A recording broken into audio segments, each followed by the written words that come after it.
Et bonsoir tout le monde pour une deuxième fois. Et nous, notre deuxième séance formation PIC, programme médiateur communautaire.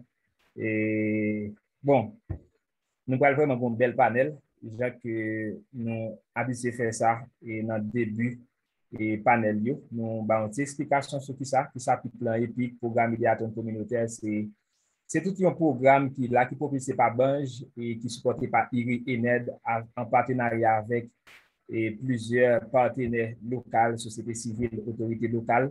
Donc, qui a aidé que le projet, ça, programme, ça capable de vivre dans la communauté que parmi 11 communes, parce que nous avons deux nouveaux communes pour la troisième édition, ça.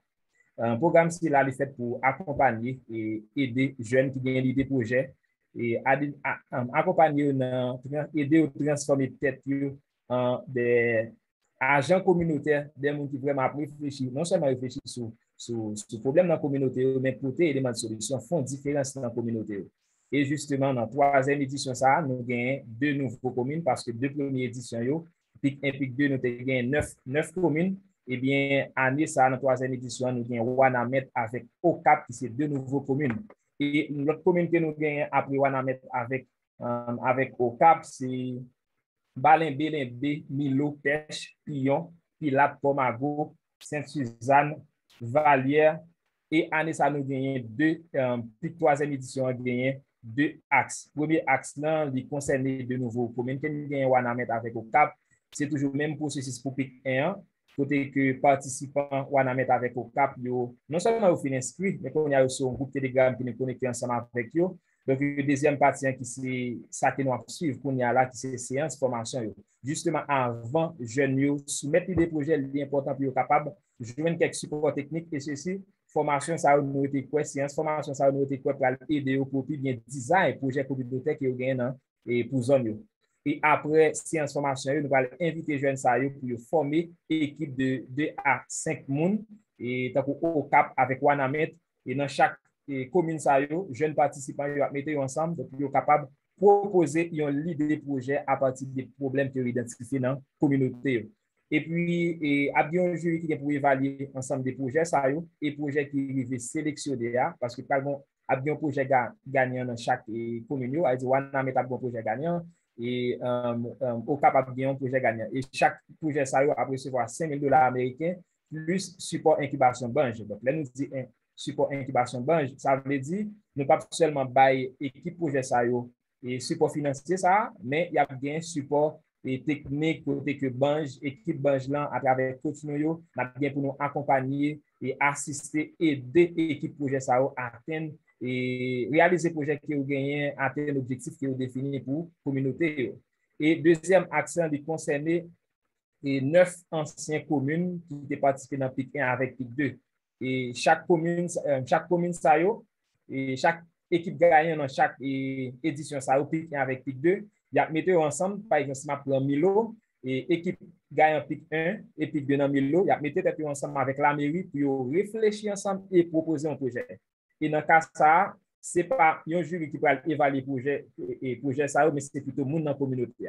Ça veut dire, il va faire en sorte que vous présentez un peu direct et puis une petite vidéo tout pendant 1 minute, puis vous partagez l'ensemble avec le monde dans la communauté.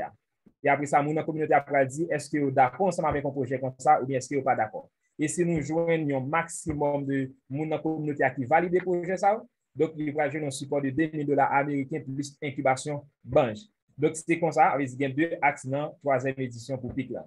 Et Jean que nous, qu'on a habitué faire, nous pas seulement dit que nous venons soumettre des projets, mais nous faisons en sorte que nous organisons une série de séances formation pour eux capables et joindre bon gens outils capables de bien design et des projets ça va gagner. Et justement, je dis, nous gagnons et nous gagnons deuxième séance pour journée et qui va parler de collaboration entre autorités locales avec et citoyens dans la communauté. Donc, nous sommes capables de bon genre résultat. Donc, gens que nous toujours habitués encourager et jeunes pour pas seulement miser sur le support que et banque à bailler support financier, accompagnement, incubation, mais toujours demander pour être capable de faire en sorte que collaborer ensemble avec, non seulement ensemble des institutions, acteurs qui dans la communauté, mais autorités locales. Donc, ça veut dire une séance comme ça extrêmement important pour les jeunes apprendre à partir des expériences et panélistes, à partir de connaissances que les panélistes peuvent partager ensemble avec nous, comment ils sont capables de gagner une bonne collaboration et qui apporte de bons résultats entre autorités locales avec les jeunes. Donc, sans que je ne perde trop de temps, je fais place ensemble avec Ralph qui pourra modérer discussion ça. Et n'a dit Ralph, n'a dit Yacouba, n'a dit Georges qui rejoint nous. Et n'a dit tout avec Almona qui t'a supposé rejoindre nous tout. Donc, merci. Ben, j'apprécie parce que nous te répondons positif. Donc, là, maintenant, je fais place avec Ralph pour continuer.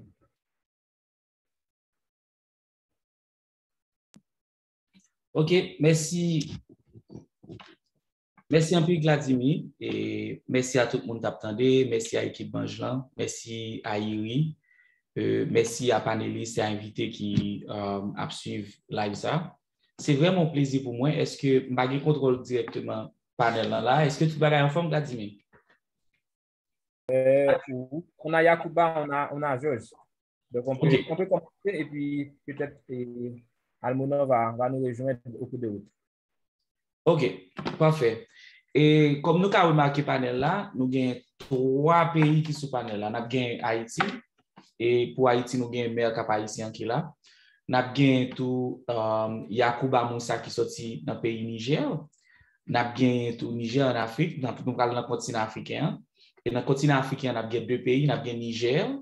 Et puis, après Niger, nous avons encore un représentant, c'est Moubiedi, qui lui-même sorti République démocratique du Congo. Donc, c'est un coup, dans le panel, là, nous avons 3 pays. Nous avons Haïti, Niger, et puis République démocratique du Congo. Même dans Haïti, ensuite, dans le continent africain seulement, nous avons 2 pays. Il y a des similarités, il y a des différences certainement entre pays, mais ensemble, nous allons explorer qui mécanisme qu'ils utilisent, qui façon autorité au fait, ou bien monde qui a expérience dans la jeunesse, dans monter les plateformes jeunesse. Par exemple, nous gagnons Soumana qui sorti dans Niger, qui a l'expérience dans monter plateforme jeunesse, dans essayer de construire relation entre plateformes avec autorités locales. Nous gagnons tout République démocratique du Congo, qui a l'expérience dans ça. Tout nous va regarder avec Haïti et challenge qui gagne, qui ça nous a tiré pour PIC et pour jeunes garçons et jeunes femmes capteurs qui sont intéressés à faire projet dans la communauté, qui ont causé rapport entre autorités locales et citoyens. Nous avons remarqué, étant donné que nous gagnons 2 invités avec nous sur le panel là, c'est étranger. Le fait que c'est étranger et que Niger avec République démocratique du Congo parle français, donc panel ça est capable de diriger dans 2 langues. Donc pour capable faire comprendre le contexte en bien, je parle français. Ensuite, ça arrive tout me parler créole, le mot recevoir almonor, tout à tout, donc je vais 2 langues qui a un petit gens, je pas cheval sur tous les 2. Mais ça qui est important pour moi, c'est pas mettre causer langue non, mais c'est plutôt garder ensemble qui ça nous a tiré de conversation. Ça va être une conversation très enrichissante. Et moi, effectivement, je sens que c'est vraiment un honneur, c'est vraiment un immense plaisir de pouvoir être le modérateur de ce panel. Avant de commencer, nous disons que bonjour Moussa. Bonjour Moussa. Oui, bonjour, comment vous allez? Je vais très bien, c'est vraiment un très grand plaisir pour moi de vous accueillir. Donc, je suis le capitaine du bateau et bien entendu, on sait qu'il y a beaucoup de, disons, de grandes différences entre vous en Afrique et nous, surtout sur le plan du territoire avec notre superficie. Et je ne sais pas si Vladimir, vous avez la carte? Ou quelle carte là, Vladimir? Pardon? La carte géographique. Du Niger? On avait préparé une carte okay. d'Afrique pour que les gens puissent un petit peu se situer, pour voir un petit peu la différence avec la taille géographique. Ou qu'à projeter le Vladimir? OK. Bon, moi, faire ça. Rapide. Entre-temps, on va continuer. OK. L'essentiel, ce qui va apparaître ici, c'est un visuel sur la carte géographique. C'est une carte du continent africain où ensemble nous allons pouvoir situer la République démocratique du Congo et le Niger. Donc vous allez avoir une idée. Mon cap suivi, on a une idée pour nous taille pays ça qui côté situé. C'est extrêmement important, c'est parce que ces deux pays qui ont une importante superficie. La République démocratique du Congo, et c'est le deuxième plus grand territoire du continent africain. Et je crois que le Niger vient en 6e position. Donc, c'est plus d'1 million de kilomètres carrés. Vous imaginez, Haïti, c'est 27 750 kilomètres carrés. République démocratique du Congo, c'est plus de 1 million de kilomètres carrés. Et même le Niger également, c'est plus de 1 million de kilomètres carrés. Donc, je crois que c'est 1 200 000 kilomètres carrés. Donc, c'est pour vous dire que l'on prend Haïti tout petit et que vous regardez l'espace géographique. Ça, donc, prend 27 millions côté, prend 1 million de l'autre côté, pour voir combien de fois côté ça a fait Haïti. Et puis, la République démocratique du Congo également, c'est 92 millions d'habitants. Vous imaginez, Haïti, c'est côté de 11 millions, 12 millions. Voilà, la carte est là. Si nous regardons la carte là bien, après partie qui marque démocratique du Congo, partie qui est en couleur, nous est gros soli. Ensuite, partie qui est en d'un carré, c'est Niger. Donc, ça, c'est 4 continents africains. Nous avons Niger qui est plus haut. Nous avons dit dans l'ouest là. Ensuite, regardez bien dans le continent africain, il y a la République démocratique du Congo qui apparaît au centre. Donc, la République démocratique du Congo, c'est comme un pays qui est situé au centre du continent africain en termes de localisation. Il y a un territoire, on a regardé des frontières avec Angola, avec Zambie, et nous connaissons tout le Rwanda, le Kenya, le Burundi, Tanzanie, les petits pays. Excusez-moi. Et puis nous avons Niger qui est entouré d'Algérie. Il faut dire que l'Algérie, c'est le plus grand pays en termes de superficie du continent africain. La République démocratique du Congo vient en 2e position. Algérie en 1er. Algérie fait frontière avec Nigeria. Et autour du Niger, nous avons Algérie, Libye, Tchad. Donc là, c'est pour vous permettre de vous situer un petit peu sur la carte, pour nous garder qui côté République démocratique du Congo et qui côté Nigérien, et également garder qui important et imposant territoire que vous gagnez tout. Donc, en dedans, même, vous avez une côte, même avec nous, à savoir la mer, nous gardons la mer là, garder Niger pour nous, il est entouré d'un paquet de pays, et Niger, de l'autre tout petit là, nous est tout même pour République démocratique du Congo, mais pas un territoire qui est important sous le plan longueur kilomètre côte. Bien entendu, nous tous connaissons que Haïti sont presqu'îles, c'est-à-dire c'est une terre presque entourée d'eau de tous les côtés.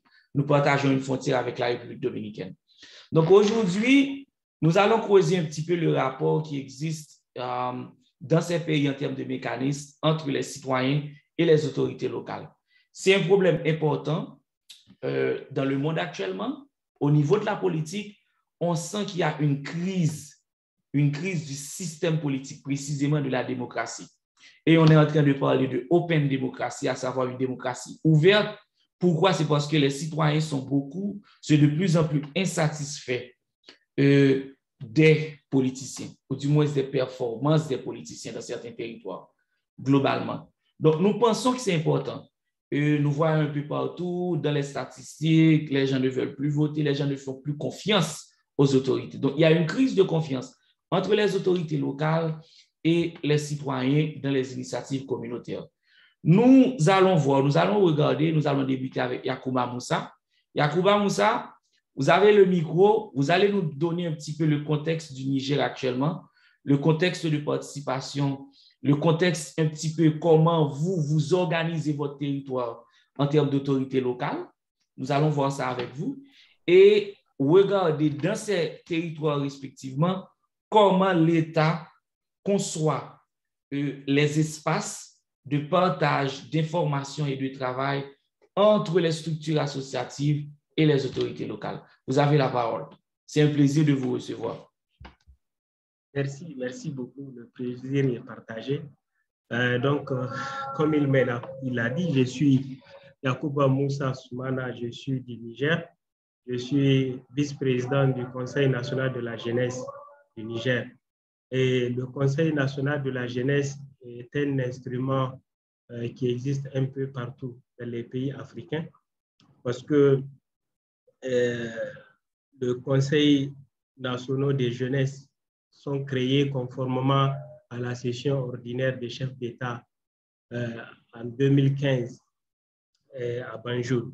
Donc, après cette session, beaucoup de pays africains qui ont ratifié la Charte africaine de la jeunesse ont mis en place ce qu'on appelle les conseils communaux, les conseils nationaux de jeunesse.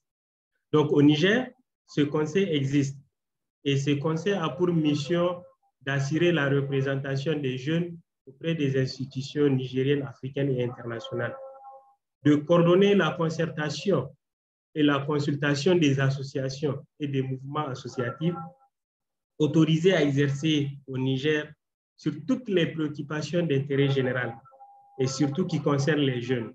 Le Conseil a aussi vocation de proposer, d'orienter et d'élaborer même des politiques pour les jeunes. Et le Conseil a également pour rôle de développer les relations de partenariat au niveau national et international.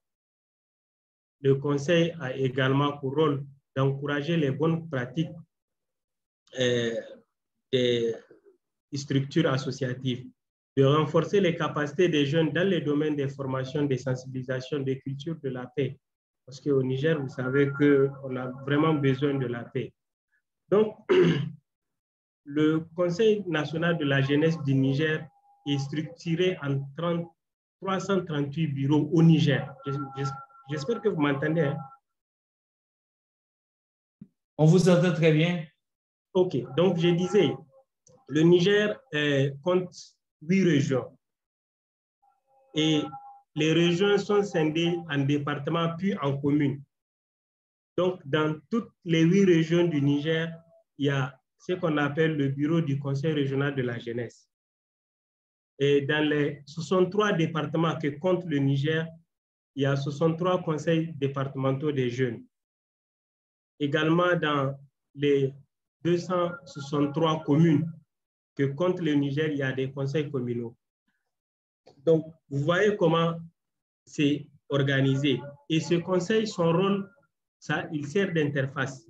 Quand les autorités ont besoin de s'adresser aux jeunes, ils passent par ce conseil pour passer un message. Également, quand les jeunes ont besoin de dire des choses aux autorités, ils passent par le conseil. Donc, le conseil sert d'interface. Donc, moi, mon expérience personnelle, je viens d'une région du Niger qui est assez troublée ces dernières années pour la question d'insécurité. Donc, avec les attaques djihadistes, beaucoup d'écoles qui sont fermées, des attaques contre des enseignants, des bandits armés qui viennent du Mali, ils prennent les bétails des gens, la violence basée sur le genre, la discrimination, la stigmatisation de certains groupes ethniques, les conflits communautaires. Donc là, on parle des conflits entre agriculteurs, entre éleveurs, et souvent entre les deux communautés. Il y a également ce que nous vivons actuellement, le conflit des générations. Donc, derrière tous ces conflits, il y a eu une rupture. Il n'y avait pas de dialogue entre les jeunes qui sont les acteurs et également victimes de ces conflits. Il n'y avait pas de dialogue. Et nous savons que dans toute action de promotion de la paix, quand il n'y a pas de dialogue, on ne peut rien aboutir, on ne peut pas aboutir à une paix. Et c'est comme ça, les groupes extrémistes violents, ils recrutent les jeunes parce qu'il y a une barrière. Il n'y a pas de discussion, on ne se dit rien. On pense que les autorités, c'est les ennemis à abattre. Il faut prendre son camp et voilà, et les combattre. Et moi, j'ai été issu d'un programme de IRI, j'ai participé à un programme jeune dans la zone du Sahel. Et ce programme concernait les 5 pays du G5 Sahel. Donc, le G5 Sahel, c'est un regroupement des pays que vous voyez qui sont autour du Niger, quand tout à l'heure on a montré la carte. Donc, il s'agit du Niger, du Tchad, du Burkina, du Mali et de la Mauritanie. Donc, ces pays vivent à peu près le même contexte sécuritaire. Donc, ces pays se sont retrouvés dans une organisation qu'on appelle le G5 Sahel pour combattre ensemble ce phénomène d'extrémisme violent. Donc, IRI a un programme au Sahel et dans ce programme, IRI a sélectionné des jeunes issus des zones frontalières. Et moi, j'ai été sélectionné dans ma région qui est Tillabéri. Donc, après plusieurs renforcements de capacité avec IRI, on avait proposé des activités à réaliser. Comme je suppose, ça se fait également chez vous. Et dans ces activités, le programme crucial que nous avons rencontré, que nous avons jugé utile d'en débattre, c'est la collaboration avec les autorités. Et là, à travers notre casquette, le Conseil des jeunes, on a pu approcher ces autorités qui ont accepté de venir dans un forum, discuter avec les jeunes, avec toutes les couches sociales, et même partager leurs numéros pour que, en cas d'urgence, que les gens puissent les contacter. Donc, c'est vraiment très important, la collaboration entre les autorités et les citoyens, parce que quand il y a des crises et que les gens ne se parlent pas, chacun est campé sur sa position. Comme vous l'avez dit tout à l'heure, les gens n'ont plus confiance aux autorités. Mais on doit tout de même, nous, de notre rôle, de notre casquette d'activistes de la société civile, et revenir, trouver des voies et moyens pour discuter avec ces autorités afin de trouver des solutions aux problèmes qui sont les nôtres. Parce qu'en réalité, quand il y a insécurité, c'est plus les populations qui souffrent que les autorités. Parce que l'autorité, quand il veut se déplacer, souvent il se déplace en hélicoptère. Mais le pauvre citoyen, il se déplace sur sa moto ou dans sa voiture, il se fait attaquer. Et c'est lui qui perd la vie. Donc, c'est vraiment important qu'il y ait ces dialogues. Et nous, quand on a entrepris cette activité, les autorités étaient tellement contents de ce que nous avons pu réaliser en amenant tous les acteurs au dialogue, qu'à chaque fois qu'ils ont des sorties, ils nous amènent dans des caravanes, dans des forums, pour que nous attirions l'attention de plus en plus des jeunes à parler avec les autorités. Donc, je crois que j'ai trop parlé, je suis dans mes presque 10 minutes. Donc, pour dire, quel qu'en soit son activisme, tant qu'on n'est pas près des autorités qui prennent les décisions, on ne pourra rien changer. On a beau crier, ça passe et c'est tout, rien ne change. Mais l'autorité, elle a le pouvoir de changer les choses de manière rapide et vraiment explicite. Donc, quel que soit notre degré d'activisme, si on n'est pas à côté des autorités, si on ne parle pas avec les autorités, ça ne serait pas possible. Donc, je vais m'arrêter là. Je vais prendre, certainement, on va avoir des discussions dans la suite du panel. Merci. Les autres ne sont pas encore, les autres intervenants ne sont pas encore arrivés. Et sur ce, ma question pour vous, quelles ont été les grandes difficultés que vous avez rencontrées au niveau de ces espaces? Dans le problème de la collaboration, je vais expliquer. Les grandes difficultés, c'est ce qu'on était en train de se dire en off tout à l'heure. C'est que, ça va, je vois que, ça va, vous me recevez là? Oui, oui, très, très bien. Continuez. Ok, j'ai vu une notification. Donc, ce que je disais, vous savez, chez nous, il y a les djihadistes qui sont venus de la Libye. Quand la Libye est tombée, pour ceux qui connaissent, ils nous ont envahi le Liptako Gourma. Donc, c'est la zone avec le Mali et le Burkina Faso. Donc, quand ces gens-là sont venus, c'est soi-disant djihadistes, parce que, bon, nous, on ne les prend pas comme ça, ils ont recruté les populations locales. Et tout simplement parce que ces populations locales n'avaient pas confiance aux autorités. Ils avaient plus confiance à ces bandits, à ces malfrats, qu'aux autorités. Et pourquoi? Parce qu'il n'y avait pas de dialogue. Donc, les autorités, il n'y avait pas de dialogue, on ne se parlait pas. Il y avait beaucoup d'injustice. Et les djihadistes ont amené un semblant de justice pour enrôler les populations. Et aujourd'hui, je vous dis que à côté de Niamey, qui est la capitale, vous ne pouvez pas sortir plus de 50 km en sécurité. Ce n'est pas possible. Ah bon? Oui, parce que c'est les populations qui sont complices, en fait. Donc, les populations, il y a une frange de la population, certains citoyens, qui rejoignent le camp des djihadistes, à savoir des terroristes. Et maintenant, que font les autorités? Mais c'est maintenant, il n'est pas encore tard, il faut discuter. Les autorités, maintenant, ils ont compris qu'il faut parler avec ces populations civiles. Parce que la solution, au début, les gens se disent que c'est militaire. On envoie les militaires, mais ça ne règle pas le problème. Parce que le problème devient de plus en plus sociétal que militaire. Donc, du coup, il faut forcément discuter avec les citoyens. Il faut faire comprendre aux citoyens que la valeur de la paix, quoi, quand il n'y a pas la paix, rien n'est possible. Et que, bon, l'autorité, l'État, c'est tout le monde. Ils doivent être du côté de l'État, pas du côté des djihadistes ou des terroristes, si vous voulez.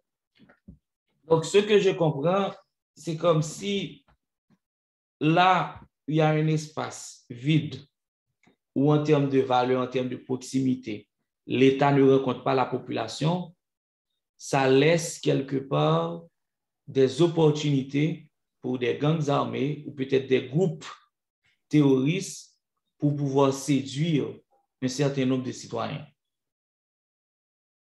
Oui, tout à fait. Oui? Il y a un vide. Il paraît que Georges est là. OK. Oui, maintenant, pour la dernière perspective, c'est que dans l'intervention de Soumana nous a donné vraiment un bon profil au niveau du contexte du Niger, qu'est-ce qu'il y a en termes de sécurité, le Conseil national de jeunesse comme étant une structure qu'ils ont conçue pour effectivement anticiper la proximité des citoyens avec les autorités locales, un groupe de jeunesse qui leur permettent de discuter dans un même espace. C'est ce qu'on a retenu. Et on a également retenu comment c'est important. Et dans notre travail d'activiste, quand on fait notre projet dans les communautés, que l'on soit d'accord ou ne pas être d'accord avec les autorités locales, il faut dialoguer. Il faut avoir un canal où nous puissions communiquer ensemble sur les problèmes de ces communautés et voir comment on peut avancer ensemble dans une certaine mesure. Donc, c'est ce qu'on a vu avec le Niger. On peut retourner sur Moussa, mais étant donné qu'on a l'opportunité de recevoir le représentant de la République démocratique du Congo, on parle de Georges Moubiedi. Donc, Georges Moubiedi,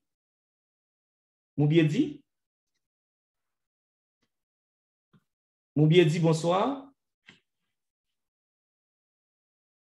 Moubiedi, bonsoir. Bonsoir. C'est vraiment un plaisir pour nous de vous recevoir. Mon nom c'est Ralph et je viens d'Haïti. Je suis le modérateur, je suis le capitaine du bateau. Et vous n'étiez pas là au niveau de l'introduction. On a fait voir au public, on a utilisé une carte géographique, on a fait voir au public la localisation de la République démocratique du Congo. On a un petit peu parlé de vos caractéristiques. Surtout, on a dit que c'est un vaste territoire. C'est le deuxième plus grand territoire après l'Algérie dans le continent africain. On a également fait voir la proximité de la République démocratique du Congo avec d'autres territoires. Et en introduisant, on avait fait savoir qu'au niveau de cette conversation, nous allons explorer le problème de la proximité des citoyens avec les autorités locales. Et nous allons terminer de manière très pratique pour voir quels conseils que nous devons prodiguer, surtout à ces jeunes qui auront des projets à mettre en place, à mettre en œuvre dans leur communauté. Quelles sont les stratégies que vous avez employées spécifiquement dans votre contexte où on peut réellement s'en inspirer et faire en sorte à ce que les projets puissent avoir peut-être une bonne dose de durabilité. Donc, c'est vraiment un plaisir de vous recevoir. Et pour commencer, nous allons vous passer le micro. Une petite présentation également située pour nous la République démocratique du Congo. Qu'est-ce que vous aviez eu ou vous qu'est-ce que vous observez en termes de difficultés au niveau de la proximité des citoyens et des autorités locales et quels mécanismes vous avez mis en place pour essayer de rapprocher davantage les citoyens avec les autorités locales. Nous faisons place, bien entendu, tout le monde, nous recevons Gabi Edi qui sort de la République démocratique du Congo et nous avions eu Cissé qui nous a parlé un petit peu du contexte du Niger. Maintenant, c'est le tour de la République. Bienvenue et bon appétit auditif à tous.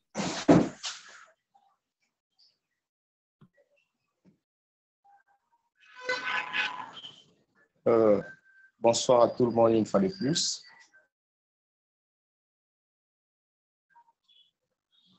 Allô? Je suis suivi? Oui, vous pouvez continuer. Ah, d'accord, merci. Je suis M. Georges Moubiedi. Vous allez m'excuser de ne pas allumer ma vidéo. Pourquoi? Parce que j'ai un problème de connexion qui dérange. Utiliser la vidéo a vraiment dérangé la connexion. Je ne saurais pas bien me faire entendre. C'est possible?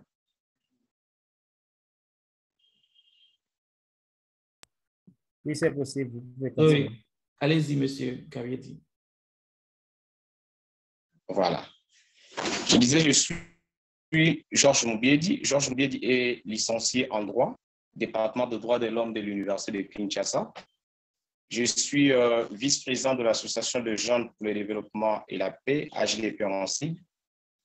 Je suis également assistant au cours de programme au niveau de la plateforme LIREC, la League of Young for the Renaissance of Congo, qui est une plateforme qui lutte pour la prise de conscience de jeunes afin d'amener ces derniers à participer de manière active dans le processus du développement.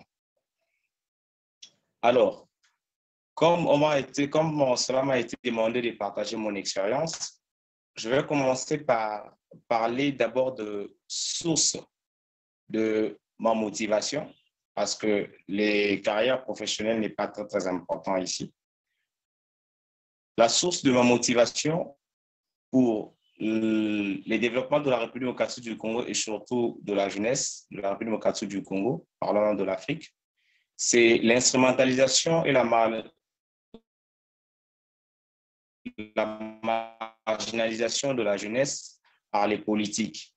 Moi, personnellement, j'ai commencé ma lutte, c'était vers les années 2016, où la République démocratique du Congo s'est préparée aux élections et l'ancien régime ne voulait presque pas des élections, qui voulaient briguer le 3e mandat. Alors, la jeunesse était beaucoup instrumentalisée par des politiques pour des intérêts personnels. Il y avait les inégalités pendant cette période, les injustices et des situations sociales antérieures de la pauvreté, de misère, à motiver de pouvoir nous engager pour la cause commune. Alors, quel est par exemple le risque et les difficultés que nous avons dans cet engagement et surtout particulièrement en République démocratique du Congo? Parce que comme vous le savez, on a toujours dit que la République démocratique du Congo, c'est un pays riche en matières premières. Mais je dois l'avouer que les habitants de la République démocratique du Congo sont vraiment pauvres et une majorité vit dans les seuils de la pauvreté. Alors, le risque et les difficultés que nous avons dans nos engagements pour le développement de la République démocratique du Congo, c'est l'intimidation et les menaces de politique. Comme je l'ai dit en 2016 déjà, ce n'était pas facile d'organiser ne fût-ce qu'une réunion.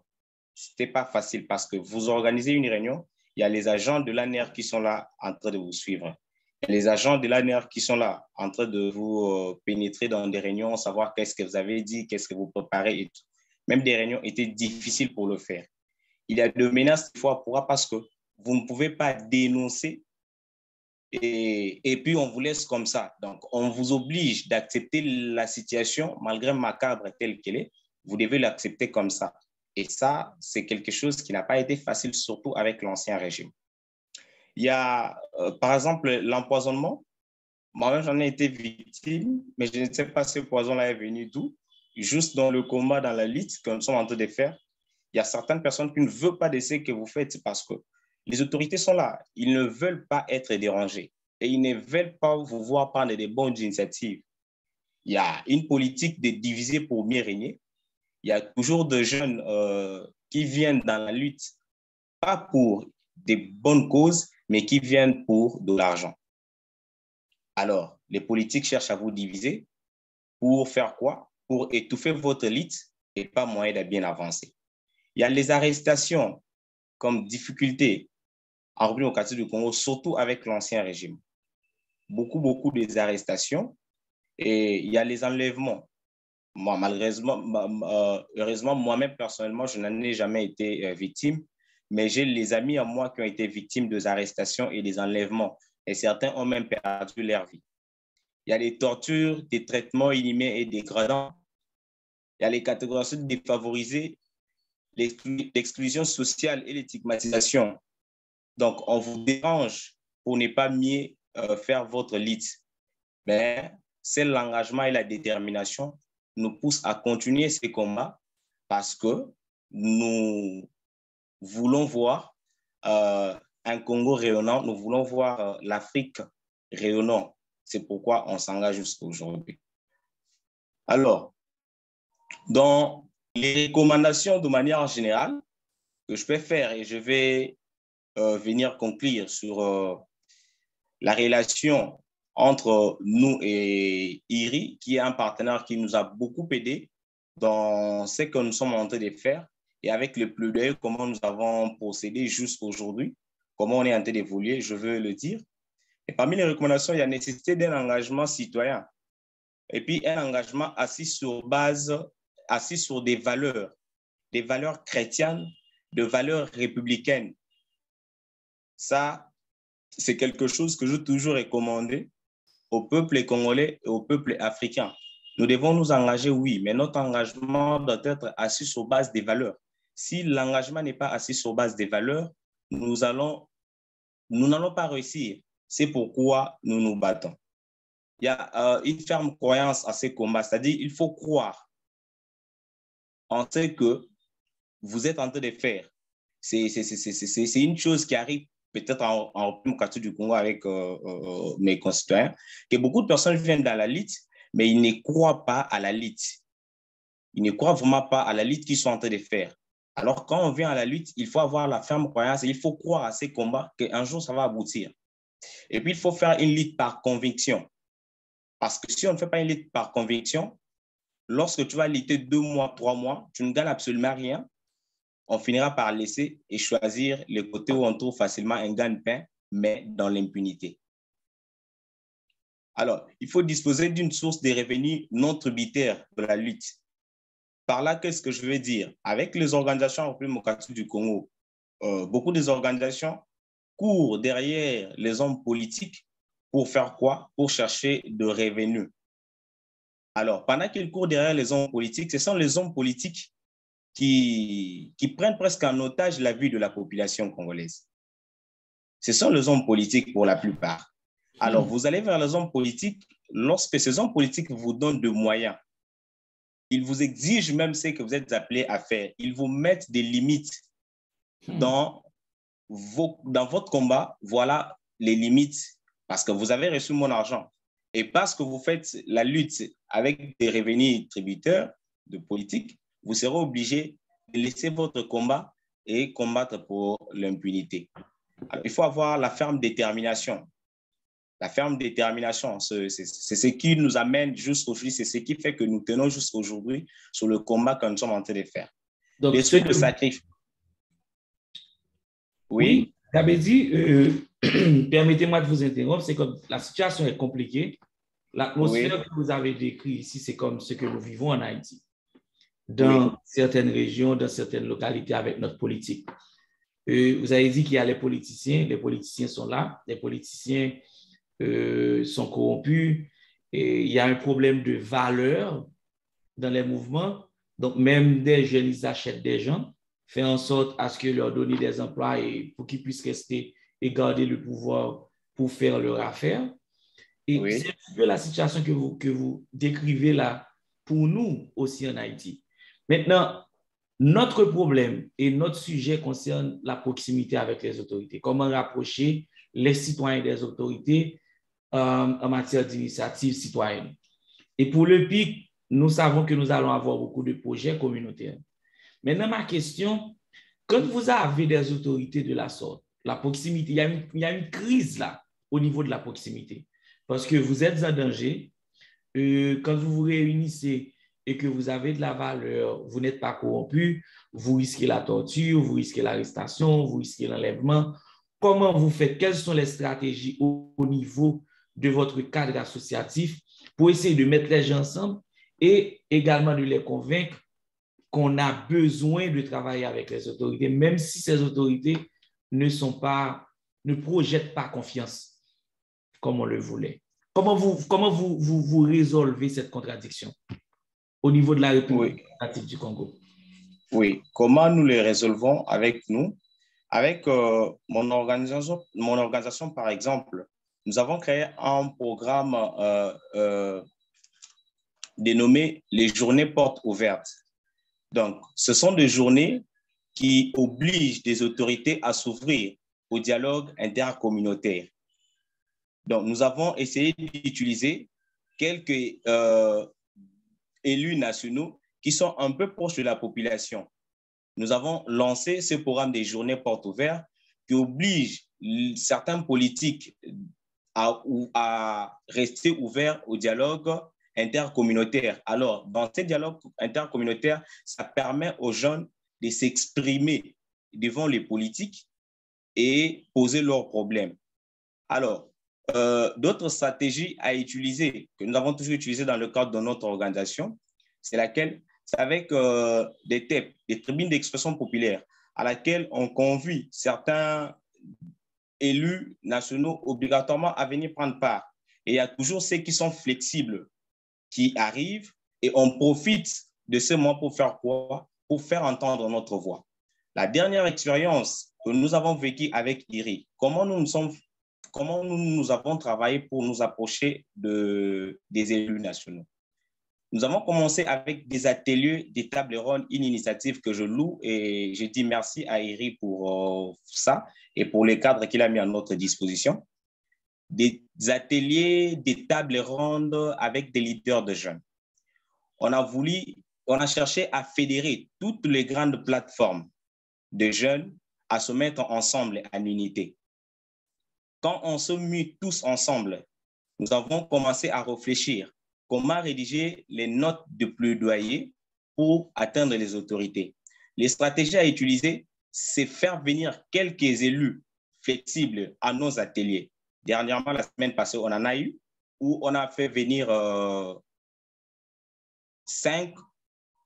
entre 5 et 10 élus nationaux qui étaient avec nous, à la société civile plus ces élus-là. On a essayé de réfléchir ensemble avec ces élus sur des réformes qu'il faut pour la nouvelle loi électorale.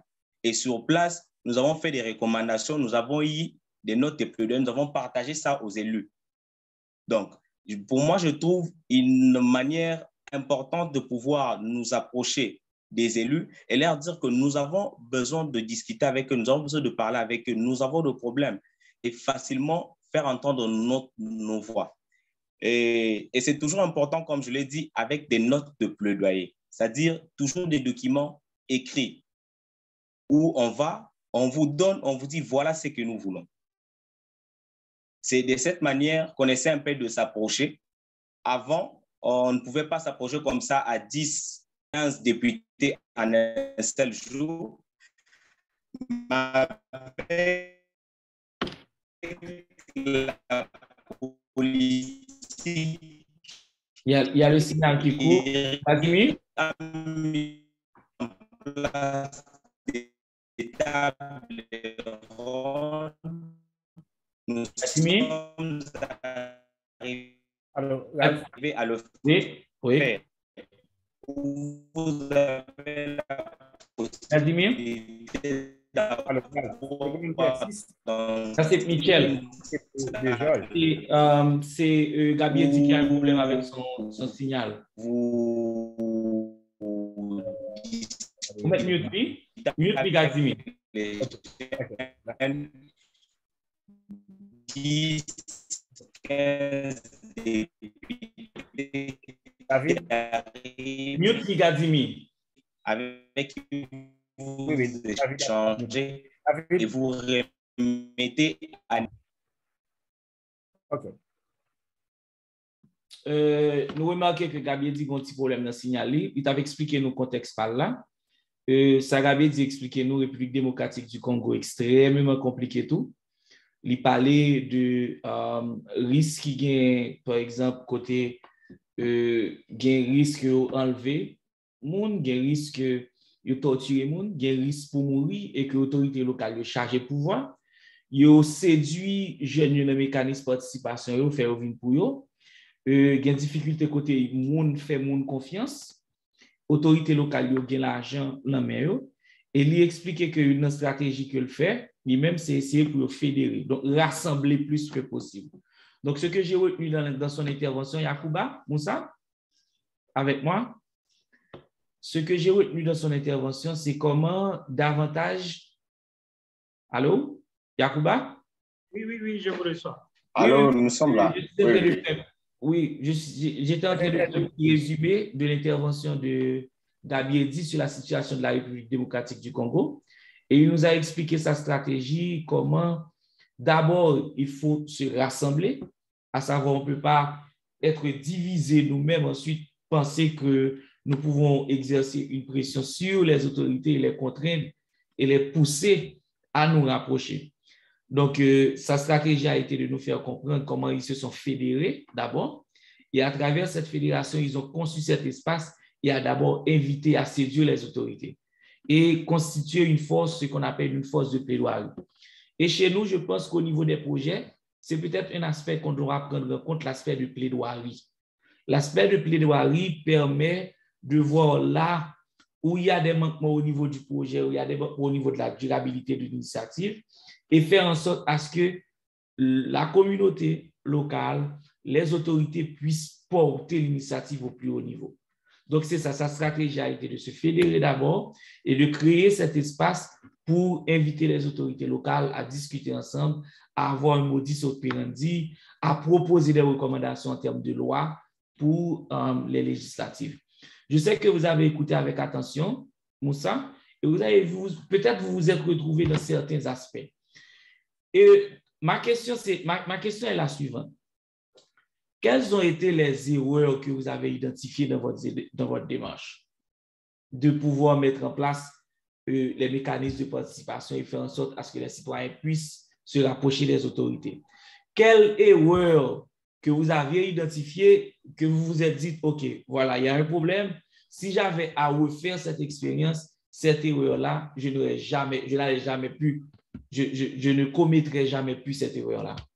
Est-ce que vous avez une erreur que vous avez pu identifier dans l'initiative, le lancement de la démarche?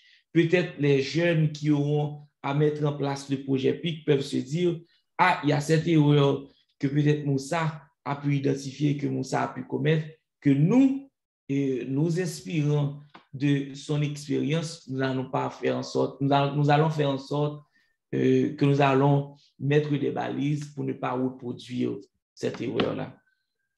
Est-ce que vous avez une erreur que vous avez commise, ou peut-être même si ce n'est pas une erreur, mais vous vous dites si j'avais à reprendre le processus et je le ferais de telle manière et non de telle autre? OK. Comme il a dit, ça revient un peu à ce que j'ai dit. Les autorités, individuellement, on ne peut pas les approcher. Parce qu'eux aussi, ils ont peur de leurs interlocuteurs. Mais quand nous sommes en fédération, quand nous sommes regroupés, là, ils savent à qui ils ont affaire. Donc, forcément, ils vont nous écouter. Donc, l'erreur, c'est de voir qu'on peut faire les choses sans les autorités. Ce n'est pas possible. Quelle que soit l'initiative, tant qu'elle n'est pas soutenue par les autorités, elle ne peut pas apporter quelque chose. Parce qu'eux, ils ont toujours le dernier mot. Donc, pour dire, moi, c'est que j'ai compris qu'avec les autorités, malgré qu'on n'est pas d'accord avec eux, qu'on n'a pas confiance en eux, on ne doit pas aller de travers. On doit trouver une manière de lobbying ou de plaidoyer pour les approcher, malgré qu'on n'est pas d'accord avec eux, et les amener à notre cause. Donc, c'est vraiment important qu'on trouve les moyens, parce que les jeunes, Vous savez, les jeunes, ils ont la langue un peu difficile. Souvent, ils disent des choses, ce n'est pas facile. Et l'autorité, quand il sait que demain, quand il est à ton activité, tu peux te permettre de l'insulter, il ne viendra jamais. Donc, il y a un minimum de respect, un minimum de courtoisie qu'on doit faire avec ces autorités-là pour les amener à adhérer à notre. Donc, si je comprends, votre conseil, c'est que au tout début, on a toujours pensé, étant jeune, qu'on peut faire tout seul, qu'on n'a pas besoin des autorités. Donc, l'une des erreurs à identifier, l'une des choses à ne pas commettre pour les gens, les jeunes qui ont à mettre en œuvre le projet PIC, c'est de penser qu'on peut tout faire, on peut faire tout seul sans les autorités. Donc, tout au début du projet, il faut créer un mécanisme où on pourra les inviter pour qu'ils puissent participer et comprendre tout au moins la démarche. La deuxième chose que j'ai retenue, c'est l'humilité. L'humilité qui permet de voir que le respect doit prédominer. On sait qu'on a des desiderata, on sait qu'on a des problèmes avec les autorités, on sait qu'on est furieux, mais également on doit faire en sorte à ce que le dialogue, la communication doit être possible. Et l'effort de cultiver l'humilité, de cultiver la tranquillité et de s'exprimer même avec force, mais dans le respect d'autrui. Donc, c'est ce que j'ai retenu. Vous avez encore d'autres aspects où vous voulez souligner? Oui, tout à fait. Donc, c'est vraiment important, la courtoisie et le respect. La courtoisie et le respect. Et le respect. Donc, même si vous n'êtes pas d'accord avec eux, sans eux, votre projet là ne va nulle part. Quoi que vous fassiez en termes de projet, vous avez besoin des autorités. Mais il faut savoir les manager, il faut savoir comment le faire participer à votre projet. Donc, c'est vraiment être courtois avec eux et savoir comment parler devant eux en termes clairs. Ouais. Donc, là, c'est la communication, c'est l'humilité, c'est la courtoisie et la mise en place d'un mécanisme, d'un espace de participation où on puisse inviter les autorités, malgré qu'on ne soit pas d'accord avec ce qu'ils font, dans ce que nous sommes en train de réaliser en termes d'initiative. Maintenant, je ferai place à Gabiedi. Gabiedi n'avait pas encore terminé son intervention sur l'expérience sur la République démocratique du Congo. On a retenu pas mal d'idées. L'important pour nous, c'est de voir qu'est-ce qu'on peut soutirer de son expérience. Et là, il avait souligné pour nous, nous devons nous fédérer. C'est comme, on ne peut pas peut-être attirer les autorités ou peut-être les séduire, se rapprocher des localités des autorités de manière individuelle. Il faudra davantage se rassembler, il faudra davantage se fédérer. Et il a également mis l'accent sur les valeurs, sur les principes, à savoir que ce qui peut nous faire avancer, vraiment très, très loin, ce sont les valeurs. Et Gabiedi? Je suis là. OK, ma question pour vous, c'est un petit peu pour faire le relais sur ce que j'ai demandé à Yacouba. C'est si vous aviez à refaire ce processus de mise en place, de fédération, est-ce que vous avez identifié quelque chose que peut-être que vous auriez mis de côté et refaire à nouveau? C'est comme si vous avez à refaire cette étape encore. Est-ce que vous auriez pris en compte quelques aspects que vous n'avez pas pris en compte? Comme ça, les jeunes qui auront à mettre en œuvre le projet PIC puissent comprendre comment s'en inspirer de votre expérience, vous, avec la République démocratique du Congo. Et vous avez quelque chose, si vous avez à refaire ce processus, quelle autre chose conseilleriez-vous aux jeunes de prendre en compte et pourquoi? Dépendamment, bien entendu, de la spécificité de la République démocratique du Congo. Voilà, les conseils que je peux donner à nos jeunes, à tous ceux qui sont en train de nous suivre, ou l'erreur qu'il ne faut pas faire. C'est-à-dire, je dirais, il faut bien identifier les leaders avec qui travailler dès les débuts déjà. Parce qu'il y a des leaders qui peuvent venir étouffer la vision que vous êtes en train de mettre en œuvre. Il faut bien identifier avec qui vous travaillez. Alors, aussi, lors des contacts avec les autorités, il faut bien identifier avec quelle autorité collaborer. Parce qu'il y a les autorités, une fois commencé avec lui, il étouffe directement votre démarche. Alors, il faut vraiment bien cibler la personne avec qui vous voulez marcher ou encore l'autorité auprès de qui vous voulez soumettre votre plaidoyer. Parce que dès que la cible est seulement ratée, vous ne serez plus avancé, vous serez étouffé. Nous avons essayé d'étudier un peu toutes ces angles-là et nous avons réussi aujourd'hui à rencontrer les autorités et à remettre notre note de plaidoyer, même au président de la CENI, aujourd'hui, qui a reçu notre note de plaidoyer entre ses mains. Et donc, c'est vraiment des politiques que nous avons essayé d'utiliser et c'est ce que je vais recommander à tous les autres jeunes qui nous suivent dans leur marche de plaidoyer, cibler quels sont les leaders avec qui vous voulez travailler. Merci. Prenez la compétence au premier niveau. Laissez tous les frères, c'est mon ami, laissez tout ça. Prenez la compétence au premier niveau. Lorsque vous avez des personnes compétentes, vous avez des personnes de valeur, j'insiste sur ça parce que ce sont des choses qui tuent la jeunesse congolaise et je sais que sur l'Afrique, peut-être c'est la même chose. Là, vous saurez maintenant bien identifier les autorités auprès de qui vous devez soumettre votre plaidoyer. Merci, c'est vraiment très bien compris. Je reprends un petit peu. Alors, mon capitaine de la conversation était tourné de l'expérience nigérien, de conseils que chaque monde a ressorti, ça sorti Niger et ça sorti République démocratique du Congo, qui conseille que yo bay à causer qui gens pour capable plus efficace dans le rapport dans le lien entre autorités locales avec citoyens. Et Niger a insisté que n'importe gens ça y a et ouais pour ne pas commettre c'est pour nous croire que nous avons fait tout bagaille pour contre nous nous pas besoin autorité ou même dans début projet.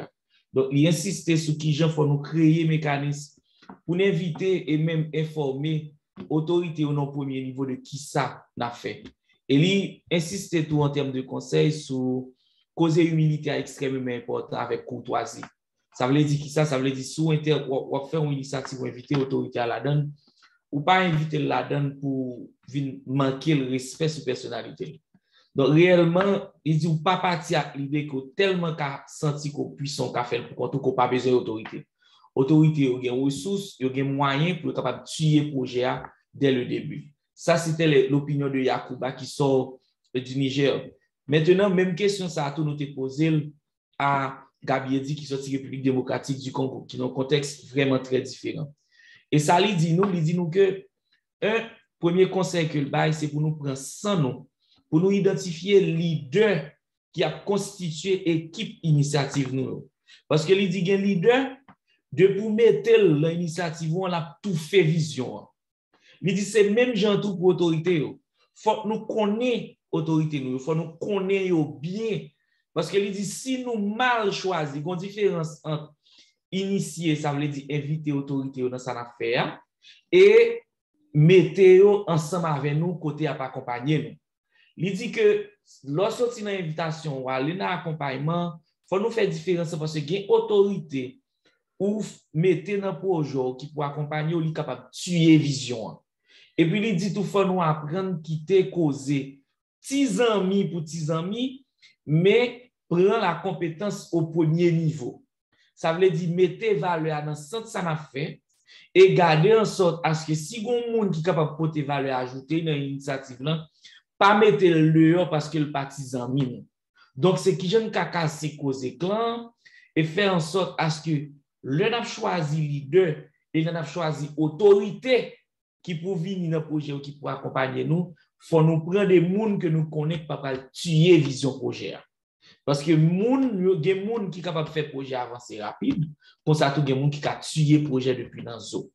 Donc, Yacouba et Gabiedi, j'étais en train de résumer un petit peu pour nos participants ce que vous nous aviez peut-être transmis en termes d'expérience.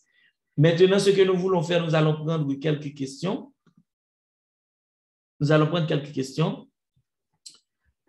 La première question, c'est pour Michel. Voilà. Quelques secondes. Quelques secondes. Ouais. La première question, c'est par quel moyen, pour le Niger, par quel moyen les autorités prennent connaissance du consentement des jeunes du Niger sur le développement du pays? Par quel moyen? Cette question, c'est pour Yacouba. Je pense que vous avez répondu un petit peu. Vous avez dit qu'il y a le Conseil national de jeunes comme étant un grand mécanisme où vous êtes fédérés et ce conseil se réunit avec les autorités. Il y a un canal, mais peut-être que dans cette question, disons, on veut voir les moyens, pas simplement le mécanisme, mais plutôt les moyens, les autorités prennent connaissance du consentement. Yacouba? Oui. Donc, il faut comprendre que ce Conseil national de la jeunesse en Afrique, c'est ici de l'Assemblée ordinaire des chefs d'État et de gouvernement qui ont émis à Banjul en 2006 la volonté de créer des conseils nationaux de jeunesse dans leur pays. Et les pays qui l'ont ratifié, comme le Niger, mon pays, ont créé leur conseil national de jeunesse, a créé le Conseil national de la jeunesse du Niger. Ça veut dire que c'est créé au plus haut niveau par un décret. Donc, aucune autorité ne peut l'ignorer, ce n'est pas possible. Parce que déjà, il y a un décret que le président de la République a pris pour créer cette institution. Donc, là, en termes de conseil, ce que je voudrais dire aux jeunes, que le conseil, ce n'est qu'un exemple. Mais on ne peut pas, une personne à elle seule, aller rencontrer des autorités pour des problèmes de la société. Il faut être fédéré, il faut être en association. Donc, c'est extrêmement important qu'on soit fédéré, qu'on soit en association et qui est reconnu par ces mêmes autorités-là. Parfait. Merci. Donc, nous tenons bien conseil, c'est pas garder structure, mais garder un petit peu moyen. C'est plus que le fédéré, plus que le force, c'est plus imposable à l'autorité, presque automatique pour venir participer et rapprocher nous dans cette affaire. Donc, c'est conseil par que Libanon. Il y a d'autres conseils? Gabiedi? Gabiedi? Gabiedi, est-ce que vous avez quelques points à éclaircir?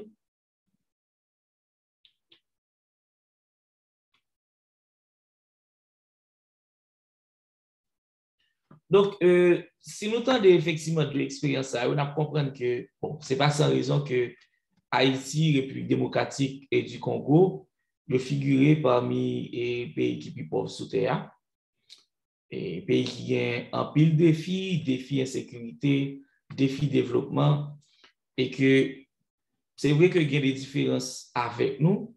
D'ailleurs, nous avons des territoires qui sont très imposants. Mais challenge qui gagne avec autorité, avec corruption, avec jeunes pour participer dans le mécanisme de décision au niveau local, nous presque similaires. Donc, même dans l'expérience par eux, ils parlent un peu de qui genre plus sur fédéré, c'est plus ils constituent force sur besoin pour imposer une route, une démarche pour payer ou bien pour initiative qu'il y a à faire. Dans cette conversation, on a vu comment c'est important d'avoir un mécanisme qui prévoit le lobbying et la question du plaidoyer. Plaidoyer, c'est garder tout secteur qui entourage au monde qui dans la communauté, autorité locale, mettez ensemble, faire en sorte à ce que l'initiative ou planter ou mettez à toujours aller plus loin. Le projet a fini, le projet a campé. Et lobbying, c'est qui gens, à partir de l'expérience qu'on gagne dans l'initiative là, qui sont qu'à faire pour garder qui type de loi qu'on a besoin, qui ont qu'à influencer politique qui prend décision sous territoire là par rapport avec ça ou même ouvrir. Donc lobbying c'est côté politique là, c'est côté loi. Plaidoyer c'est réellement côté activiste, côté social là. Donc c'est ce qu'on a causé. On devait avoir Yacouba et Gabiedi, on devait avoir le maire du Cap-Haïtien, la deuxième ville du pays avec nous, mais il y a un contretemps. Il ne pouvait pas être avec nous. Je pense que nous n'allons pas prendre beaucoup de temps à terminer jusqu'à 5 heures de l'après-midi. Donc, nous avons fait un petit tour d'horizon, explorer un petit peu le problème. Il y a encore une question, c'est comment faire face aux autorités qui d'office ne donnent pas l'opportunité aux jeunes de s'affirmer. Je pense que nous allons prendre cette dernière question. OK. Nous allons prendre deux dernières questions pour terminer. Deux dernières questions.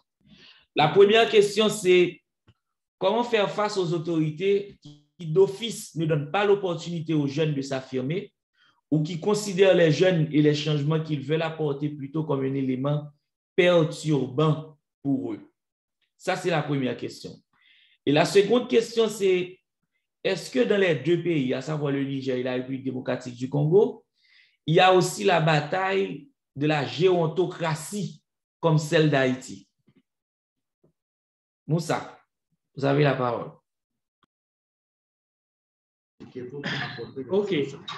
Donc, par rapport aux jeunes et les autorités qui refusent de les écouter, je crois que souvent, je vais le dire tout le temps, nous les jeunes, on a toujours l'esprit critique. On critique, mais on n'a pas de propositions objectives. Donc, au-delà de critiquer, là, je crois que les jeunes doivent avoir des propositions objectives pour ces autorités-là. Ça, c'est et deuxièmement, il y a des instruments juridiques. Il y a le programme d'action des Nations Unies. Les Nations Unies, tous nos pays sont membres, qui, dans son programme d'action 2000, prévoit des instruments juridiques. Je n'ai pas tous les textes à ma possession. Je vais faire les recherches, je vais partager avec vous. Et il y a aussi la résolution 2250 des Nations Unies qui dit encore que les questions qui concernent les jeunes doivent être associées par rapport à ces questions-là. Donc là, c'est des instruments juridiques que nous devrons faire des recherches parce qu'en tant que jeunes, il faut aussi chercher à comprendre quels sont les droits et les voies et les moyens qu'on a pour qu'on atteigne ces autorités. Et je ne cesserai pas de le dire. Et l'autorité, c'est aussi une personne comme vous. Donc, quand vous manquez de manière à l'approcher, c'est sûr qu'il ne va pas vous écouter. Et c'est son droit le plus absolu. Donc, je reviens encore sur la courtoisie. Merci. Votre micro est fermé, on ne vous entend pas. Oui, la deuxième question, c'est concernant la gérontocratie. Oui.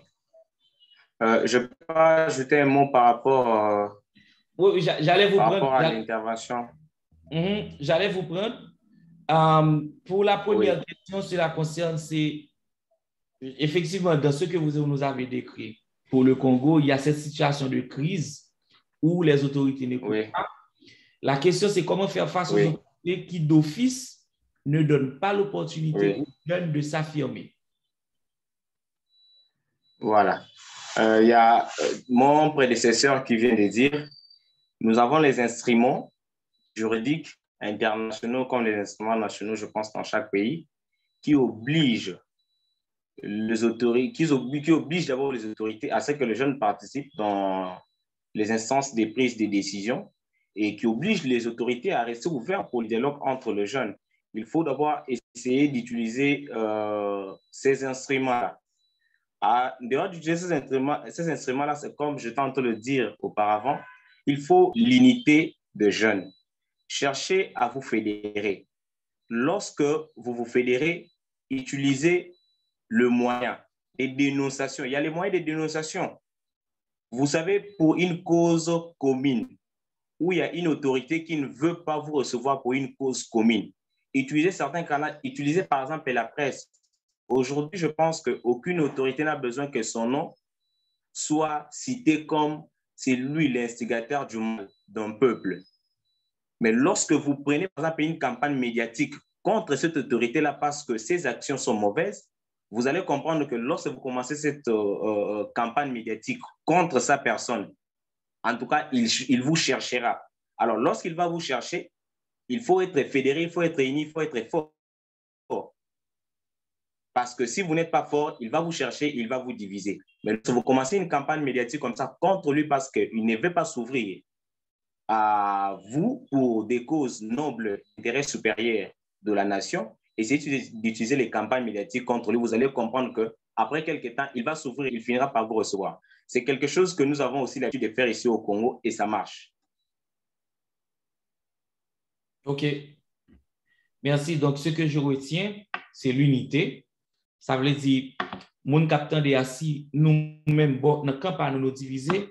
La difficile pour nous constituer un faisceau et faire voir, forcer l'autorité autant de nous. Parce que vous avez considéré que vous avez plus forts sociaux, c'est eux qui chef. Donc, un grain de monde ou deux grains de monde pas capable. C'est plus nous fédérer, plus nous ensemble, c'est plus nous qu'à forcer. L'autre conseil que Gabriel dit bah nous encore, à part de mettre nous ensemble, c'est utiliser des moyens. Moyens que le pays nous bat nous, par exemple, faire des campagnes médiatiques ensemble.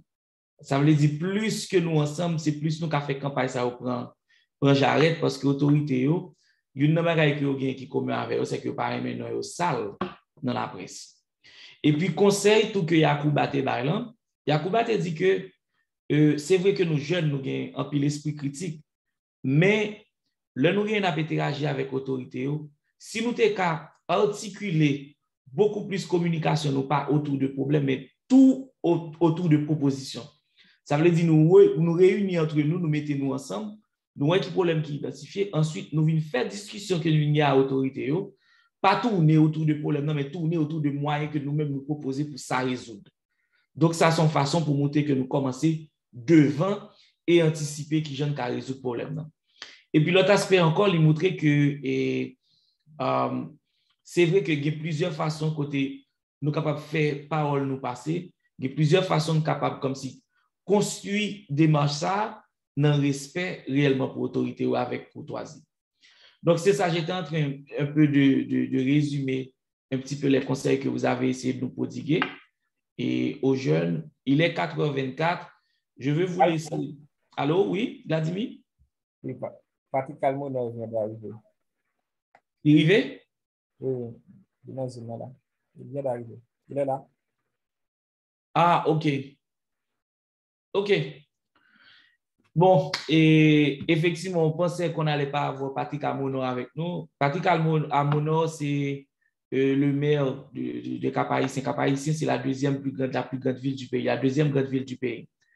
Donc, on n'a pas eu le temps de creuser, d'explorer un petit peu avec lui les difficultés au niveau du Cap-Haïtien. On a vu comment c'est le Niger, comment c'est la République démocratique du Congo dans vos expériences et je pense qu'il est temps, c'est un pile honneur pour moi. On a accueilli maire au Cap-Haïtien dans sa journée aujourd'hui. Ma petite pour commencer, sous pas dire nous un petit peu, qui difficulté lui-même l'a fait face avec lui au Cap-Haïtien dans rapprocher citoyens ou bien dans qui j'ai pour citoyens rapprocher lui-même comme autorité. Qui côté lui senti problème dans et qui ça mairie en lui-même lui fait en sorte mettre comme mécanisme pour qu'à rapprocher citoyens dans l'initiative qui après la caillou. Patrick Almonor ou Gemiko Am, bon espace là, merci en pile. C'est avec un pile plaisir pour m'accueillir aujourd'hui dans le live là. Bonjour, merci. Et moi vraiment désolé pour autant là parce que jusqu'à présent on censé stable vraiment parce que je suis voyagé de New York, je suis rentré Florida et on est vol là me disposé gagner un retard sur lui. Ça fait que de l'arrivée Florida qu'on est là, il est censé que pour venir chercher moi. Ça fait que jusqu'à présent de l'arrivée de l'homme supposé arriver stable. Ça fait que je ne peux pas arriver vraiment monter et lien au développement pour moi, je ne peux pas monter sur iPhone moi, il n'est pas compatible.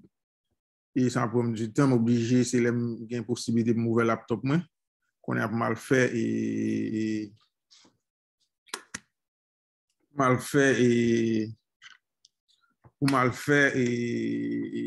m'ouvrir laptop là, une possibilité pour me fonctionner et pour me rendre plus ou moins passer quand même un petit temps, je m'a dit que je ne vais pas participer. Ça fait que nous avons tout le temps parce que mon voyage aux États-Unis et ça fait que nous ne pouvons pas arriver à monter à temps par rapport à la difficulté technique qui est arrivée et empêcher de monter.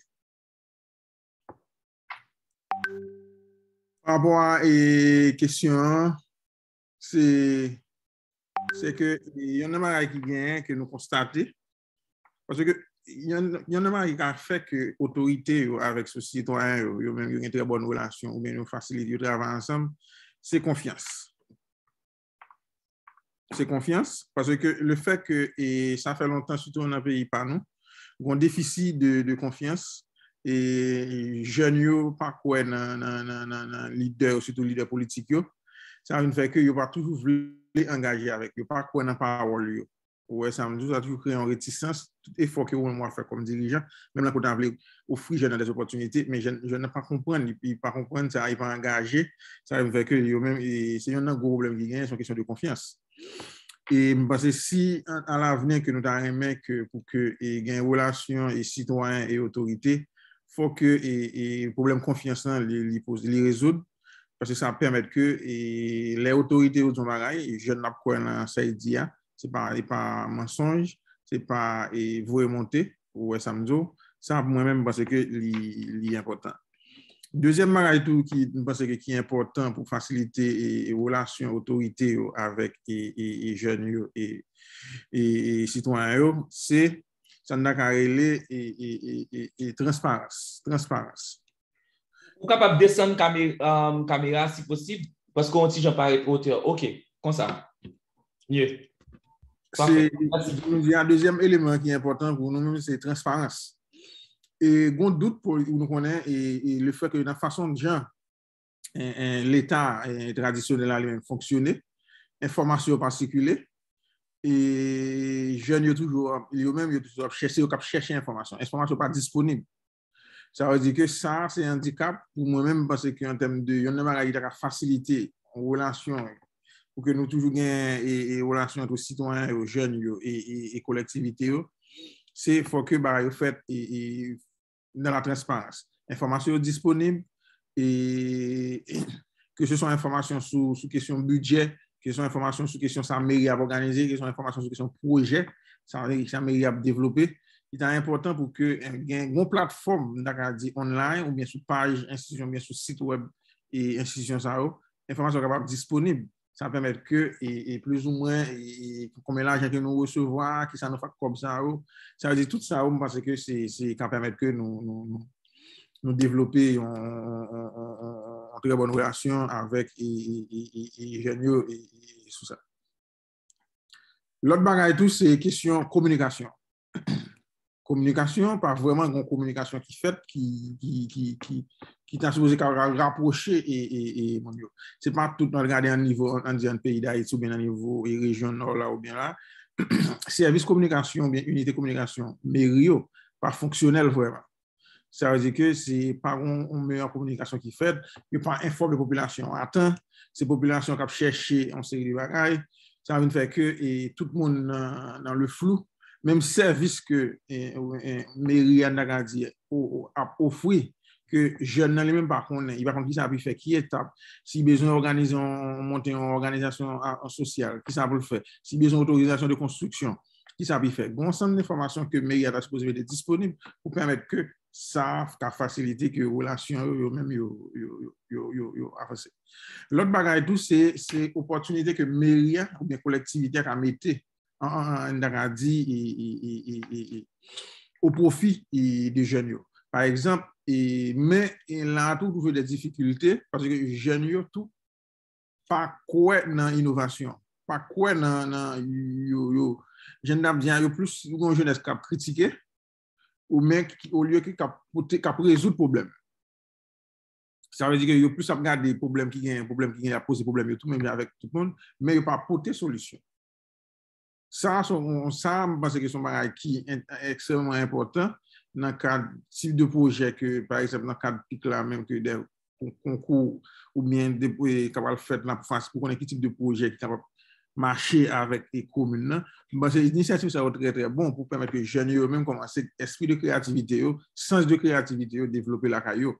Et parce que ça, et je dis, il y a des problèmes, par exemple, au niveau haïtien, un problème de déchets, un problème de fatras, mais moi-même, pas aucune proposition en termes d'entreprise, de collecte qui est capable de constituer par des jeunes, qui est capable de dire par rapport à problème fatra qui est dans la zone par eux, mais comment ils montent une entreprise de nettoyage, de collecte pour bloquer pour zone par eux, qui est capable une solution.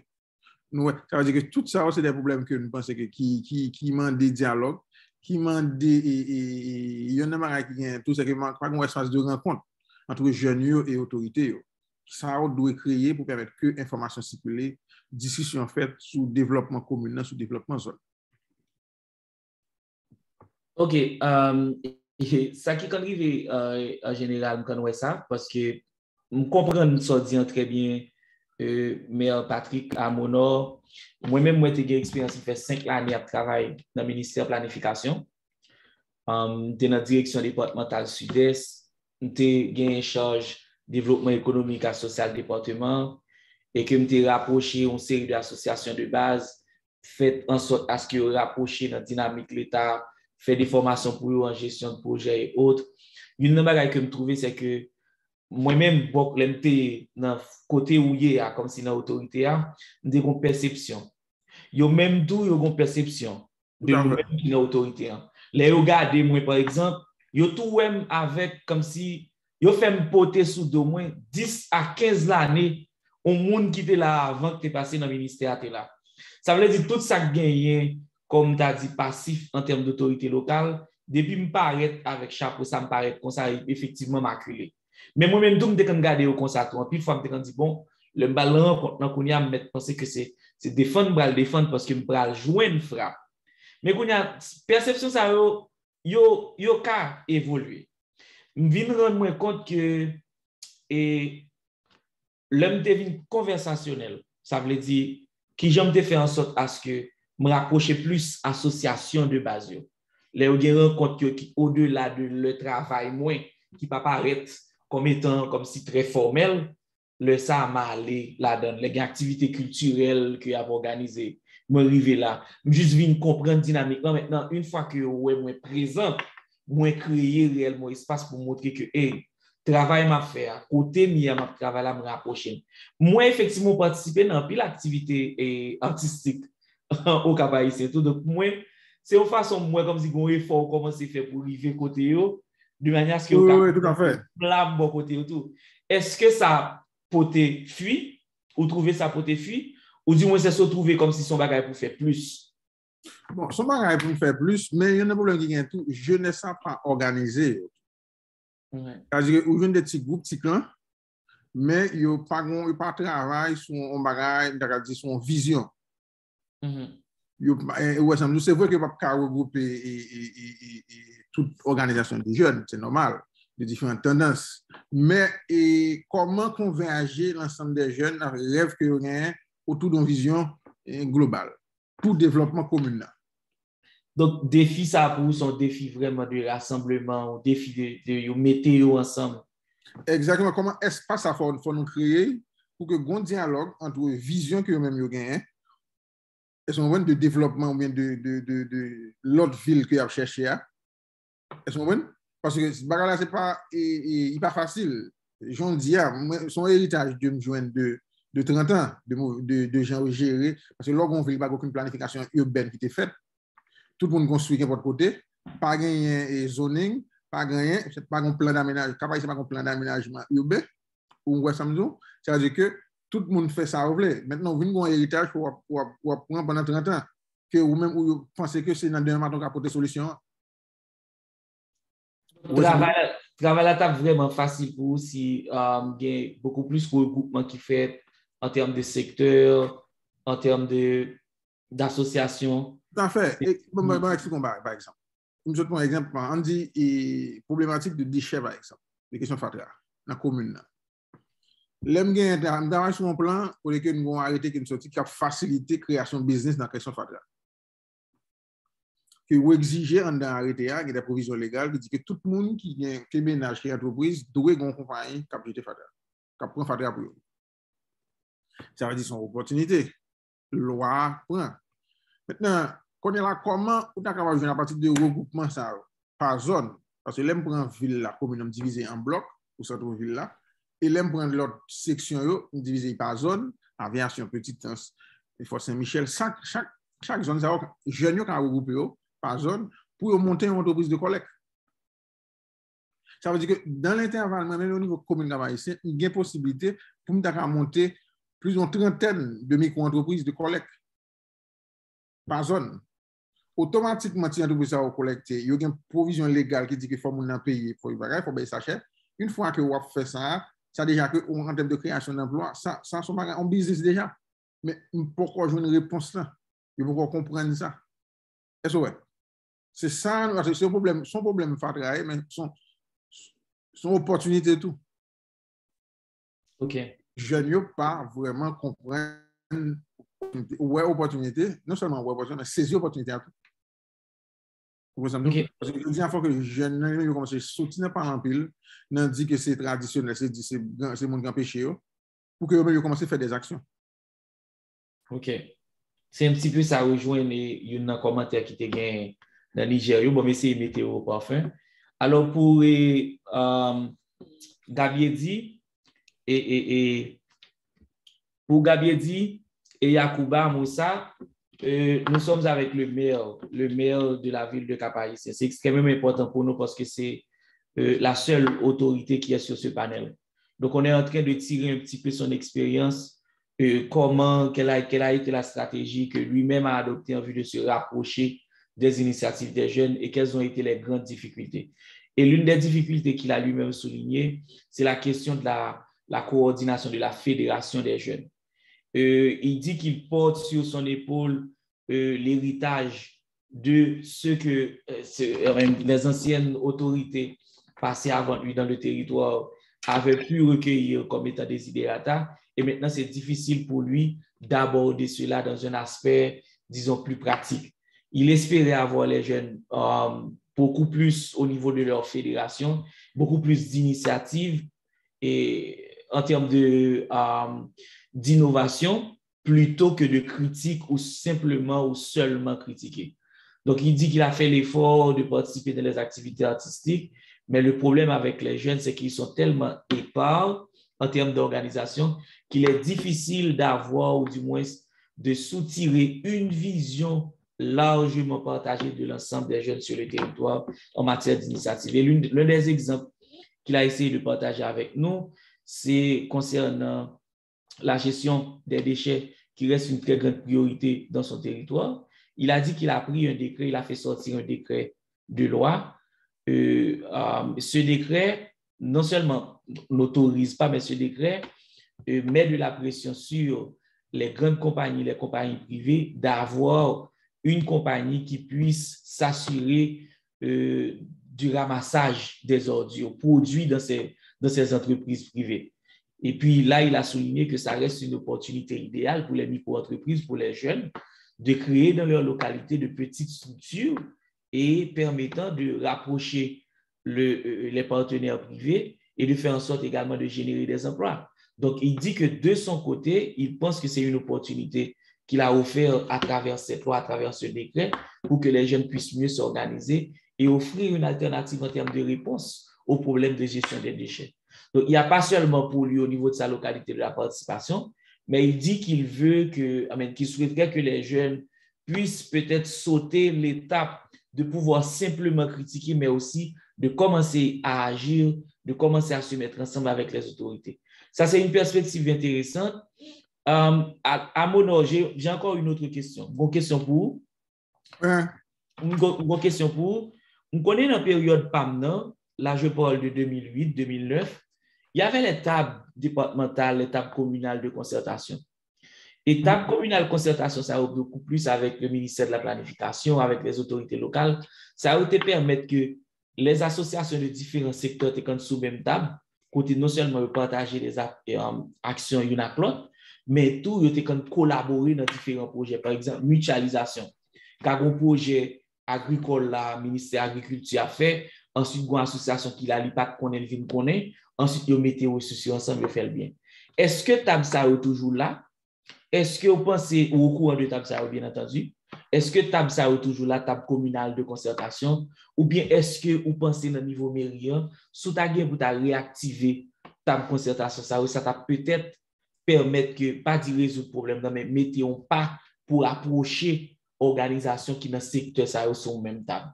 Je juste reprendre une question pour inviter nous, Niger. Alors, ma question pour Patrick Almonor, le maire, Yacouba et Gabiedi, c'est effectivement, dans notre pays, il y a déjà 10 années, il y avait des structures de coordination communale qu'on appelle table communale de concertation. Il y a également les tables départementales de concertation à un niveau plus haut des communes. Maintenant, ma question pour le maire, c'est est-ce que ces initiatives existent encore? Et si ces initiatives n'existent plus, est-ce qu'il pense que c'est une opportunité de relancer cette table communale de concertation et permettre un peu le mécanisme de participation avec certaines associations qui travaillent dans le même secteur puissent se regrouper et agir ensemble? Donc, c'est la question que j'ai posée au maire. Ça va être la dernière question et puis après, on pourra conclure. Donc, Patrick Almonor, m'a considéré la question ça comme étant une dernière question que je me posais où? Okay. On a fini parce que le 43, on a fini jusqu'à 5 heures. Nous avons un petit temps. Ces questions concernant est-ce qu'on pense ou même nécessité pour Mélia lancer table communale de concertation? Bon, merci. Oui, non, son bagage, personnellement, il déjà travaillé sur un thème de référence pour relancer une table de concertation communale, TCC, commune Cap-Haïtien, qui va permettre que non seulement nous gagnons, parce que Cap-Haïtien gagne plusieurs ONG qui sont dans la commune, non seulement nous ne connaissons pas ça à faire, ça va permettre que ça soit un espace qui va permettre que nous regroupions pour nous connaître plus ou moins, pour nous coordonner ensemble de travail qu'il y a à faire. Ça, c'est un. Deuxièmement, tout, pour permettre que la société et jeunes, tout, par rapport à la problématique ville-là, que nous avons posé la problématique ville-là et pour porter des solutions. C'est-à-dire que c'est deux objectifs que ça, et table là, même pour permettre que nous lancé, nous déjà travaillé sur le thème de référence en janvier là, que c'est sous peu, et pour le mois, et nous sommes au mois d'avril là, pour le mois de mai, là, et le mois prochain, on va lancer cette initiative. Oh, parfait. Gon l'autre bagage encore, pendant parler de gestion de déchets, moi matin, tu as une invité nous dans le panel là, et c'est ça, il y a des gens qui posent des questions là, il dit que qu'ils ont pensé de gon jeune entreprise, c'est poubelle. C'est poubelle avec Angie Bell. Bien nettoyé. Bien nettoyé poubelle Haïti. Bien nettoyé. Non, bien nettoyé, c'est une jeune entreprise que je participe, c'est nous qui fait que nous lancer, nous aider, accompagner en ce sens. Et nous continuons à accompagner et nous faisons plusieurs réunions avec eux, mais parce que c'est nous qui, c'est pour eux, nous pouvons arrêter ça. C'est ça que fait là. Il va pas là. C'est-à-dire que nous faciliter, mais eux même ils comprennent. Mais ça n'a pas c'est pas seul eux. OK. On est bien nettoyé, il n'y a pas de capacité pour couvrir la ville là. OK. Bien nettoyé, il chercher contrat, il chercher petit contrat pour fonctionner. Mais je dis, nous pour un cap haïtien en termes de bloc, en termes de zone, j'aime dire là, nous avons besoin de plus d'une trentaine de micro-entreprises. OK. Nous avons besoin de plus d'une trentaine de bien nettoyés. Bon, tu comprends? OK. Donc, c'est pour que je ne comprenne, il faut suivre bien nettoyer. Au moins besoin de vingtaine de bien nettoyés comme ça. L'autre jeune, parce que c'est quoi? Bien nettoyer, il y a un monopole là. OK. Si bien nettoyer en termes de reins, en termes de capacité, il veut prendre un monopole là, comme on a dit, comme un parapluie, et puis créer dans chaque zone bien nettoyée.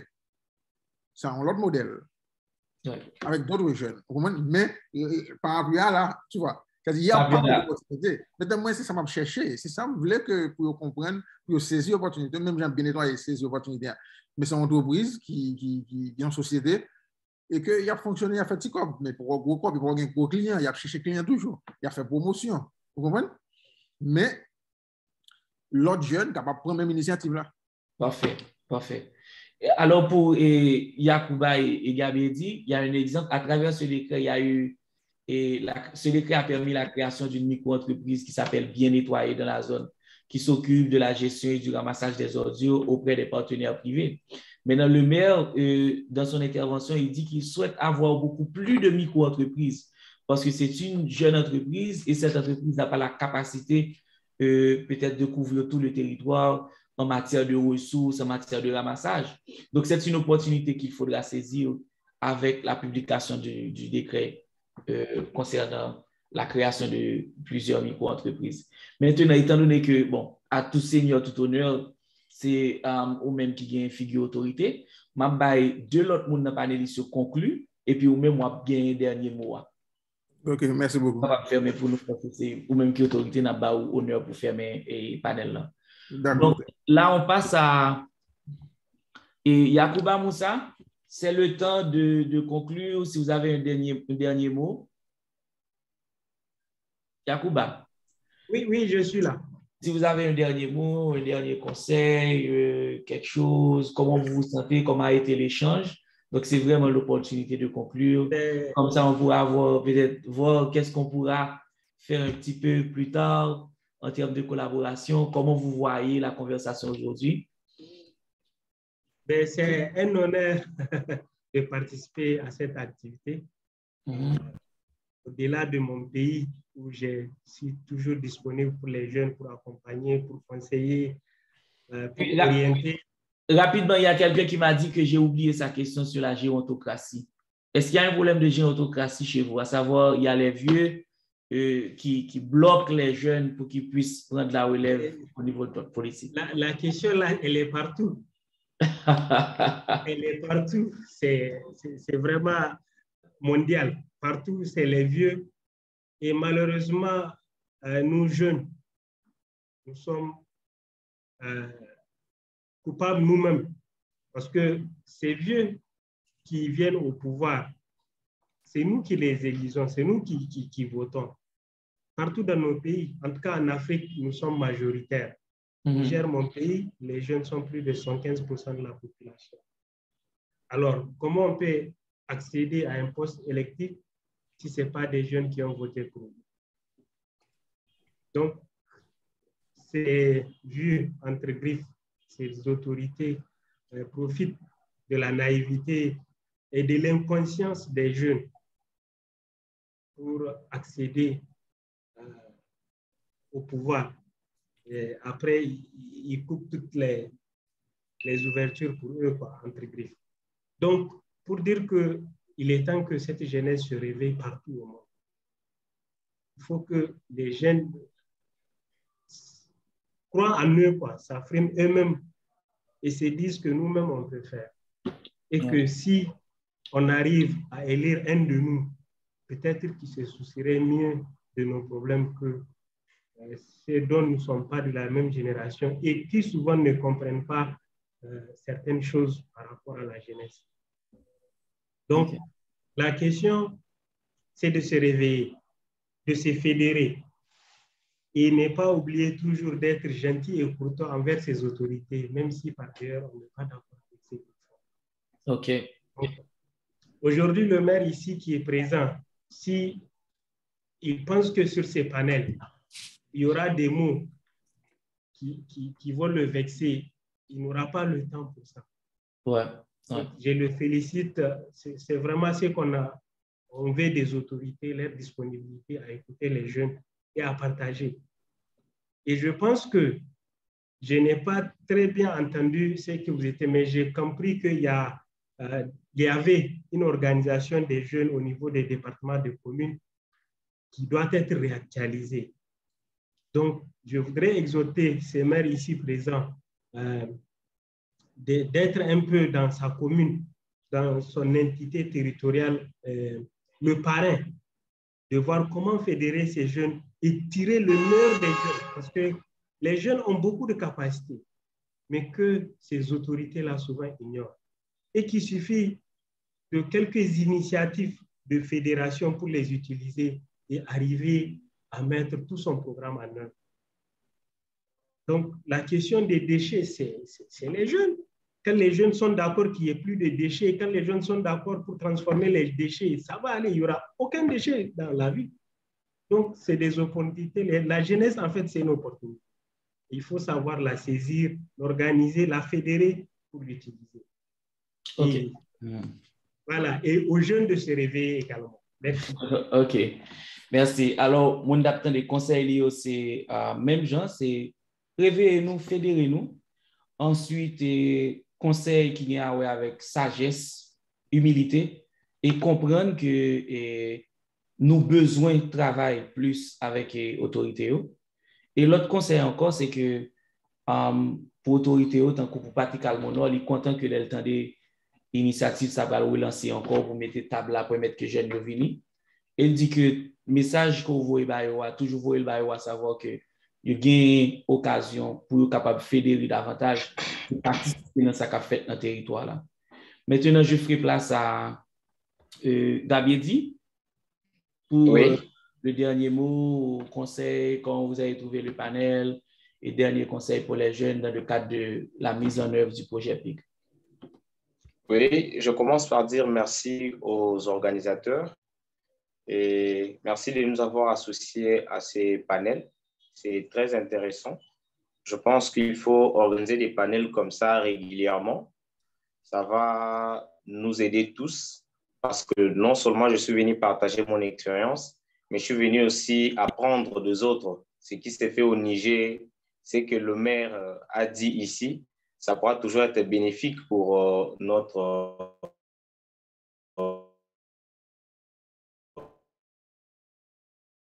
pays aussi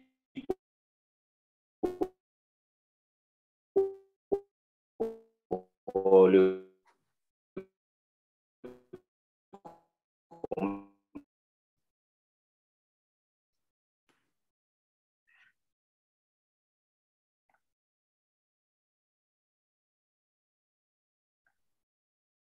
Bon, il y a un problème avec Gabiedi, un problème de signal. Maintenant, sans trop tarder, j'espère qu'il reviendra et s'il ne revient pas. Oui, je suis là. Ah, ok, je suis là. Okay, continue. Voilà, je suis là. Alors, un conseil à tous les jeunes qui nous suivent, surtout des jeunes leaders, nous n'avons pas choisi de naître Congolais, Nigériens, Haïtiens, partout où nous sommes. C'est par le destin, par la volonté de Dieu que nous y sommes. Et en tant que jeunes, nous avons tous une part de responsabilité. Et moi, je toujours dis aux gens de mon pays, la manière façon de contribuer, la manière façon d'aider son pays, c'est de contribuer à son développement. D'où l'importance pour nous de pouvoir nous engager avec une ferme détermination à pouvoir contribuer au processus de développement de notre pays. Donc, tout ce que nous faisons régulièrement dans notre vie, il faut savoir voir quel est l'intérêt de mon pays. Quel est l'intérêt de ma communauté avant de poser des actes? Lorsque tu trouves que les actes que tu es en train de poser, il n'y a pas l'intérêt de ton pays là-dedans, il n'y a pas l'intérêt de ta communauté là-dedans, il ne faut pas le faire. Donc, si aujourd'hui nous ne nous levons pas pour travailler pour nos communautés, pour nos pays, il n'y aura personne d'autre qui viendra faire ça à notre place. C'est pourquoi j'appelle tout le monde à une prise de conscience collective, à se lever comme un seul homme, à se fédérer comme nous l'avons dit, et faire un bloc. Tous ces vieux qui sont au pouvoir ne vont pas résister face à 60% de jeunes dans chaque pays, peut-être africain, je vois. Donc, il faut en tout cas qu'on reste unis et qu'on essaie de donner le meilleur de nous. Merci. Okay. Rester unis et donner le meilleur de nous. Merci beaucoup, Gabiedi. Maintenant, pour terminer, ça va être la dernière intervention. Et puis après, je peux saluer tout le monde et puis on ferme le panel. Vous avez le dernier mot, Almonor? Dernier mot à Banouli? Bon, dernier mot, c'est que c'est... Premièrement, là, pour que je dis qu'il faut que les jeunes repensent le mode de leadership. OK. Il faut finir avec le leadership individuel. Il faut que je construise un leadership collectif. Ça ne veut pas dire qu'on pas chef, mais il faut que nous construisons la pyramide. Il faut que la pyramide construise, qu'on monde en haut et puis c'est les forces. Il faut que nous finissions avec ça. Chaque grand monde veut faire un petit bagage, alors que nous sommes capables de mettre tête nous ensemble, nous faisons un gros bagage. Et c'est plus gros déficit, pays jeunes gagnent. Et ça fait que juste, même en Haïti, en termes de politique, il n'y a pas de résultat. Chaque jeune a un côté. Même là, il a parlé ensemble, il a dit dans le social, mais en termes de choix politique, il y a même il y a proposé, c'est chacun de l'autre côté. Ouais, c'est-à-dire qu'il faut changer de comportement, il faut changer d'attitude. Deuxième manière, il faut que yo croient dans la tête. Ou pas qu'à faire succès, ou pas qu'à résoudre problème, ou pas qu'à atteindre l'objectif pour rien, ou pas qu'on a tête. Et l'autre bagage qui est important tout, il faut gagner la foi dans ce que vous voulez faire, dans le business que vous voulez créer, dans le rêve que vous gagnez. Parce que plus le monde va le décourager. En plus le monde va dire qu'on ne peut pas faire ça, on ne peut pas arriver quand vous voulez faire. c'est pitan malheureux, c'est pitan, il y a tout slogan qui sort pour ta faire discipline. Et si vous n'avez pas la foi dans rêve, vous ne pouvez pas atteindre. Et en gros, c'est ça. Et le dernier bagage qui est important pour nous-mêmes, pour nous jeunes, c'est discipline.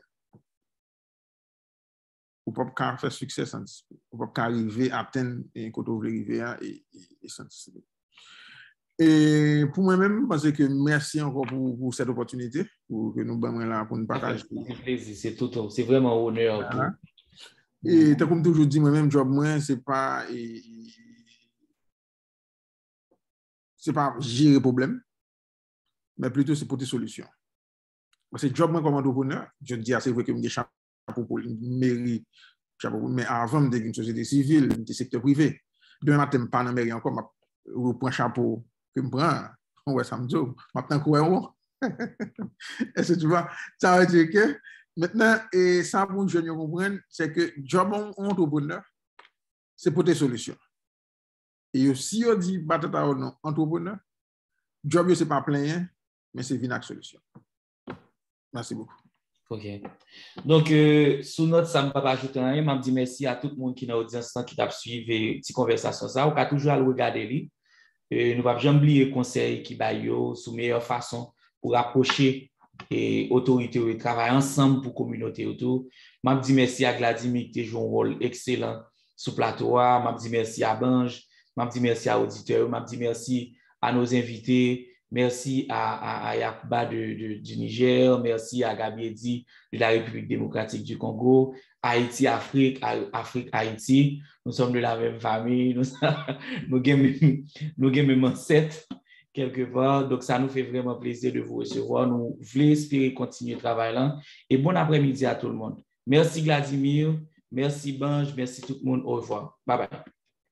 Bye bye tout le monde. Bye bye. Merci un peu monsieur pour l'intervention. Et moi, je crois que participants et qui t'attendent, il y a un projet, il y a des projets pour soumettre. C'est sûr que vous avez besoin de quelques conseils comme ça. Surtout dans le travail projet que vous avez bien pour et mettre en œuvre dans la communauté, vous avez besoin de collaborer ensemble avec l'autorité locale. Donc, merci Patrick Almonor pour te rejoindre nous. Et quand même, ça fait nous plaisir. Donc, après été connecté. Donc, merci pour le support. Surtout, et Cap-Haïtien, c'est une nouvelle commune et dans le pic là pour la 3e édition. Donc, gain ou c'était vraiment plaisir pour le panel là. Et bon, dernier mot que m'a placé tout, m'a dit tout. Et tout jeune, tout participant, un dernier séance qui a fait et pas oublier tout de suite après séance ça et n'a gagné pour nous soumettre l'idée projet dans la communauté. Donc c'était l'idée à ça et faciliter nous gagner support technique ça séance formation pour aider nous qui bien design projet nous après ça pour nous capable de soumettre l'idée projet. Et demain nous gagnons, alors c'est un sujet qui est vraiment intéressant, c'est comment nous sommes capables d'utiliser la technologie pour nous et faire face et résoudre pour une série de problèmes que nous gagnons dans la communauté. Nous avons supposé gagner Whitney Lubin ensemble avec nous, et gagner Jude Lalanne qui c'est un jeune qui gagne une plateforme qui a mené ensemble avec l'équipe qui est les communautés et communauté, c'est une plateforme qui témoigne ça même, qui témoigne comment nous sommes capables d'utiliser la technologie pour nous capables de servir et résoudre les problèmes que nous avons dans la communauté, tout ça. Et puis, nous avons gagné tout, et Tidiane Togola, qui a ce panel ça, et John Sterling Diverso, qui a bien pour mener, modérer une discussion comme ça. Donc, c'est demain matin, 10h pour midi. Bon, dernier fois, c'est pour demain. Merci un peu, Patrick. Merci, Eric. Merci tout le monde qui a participé dans le programme. Donc, nous avons demain et participants, nous avons communiqué ensemble avec nous sur le groupe WhatsApp, sur le groupe Telegram. D'accord, bye bye. Merci.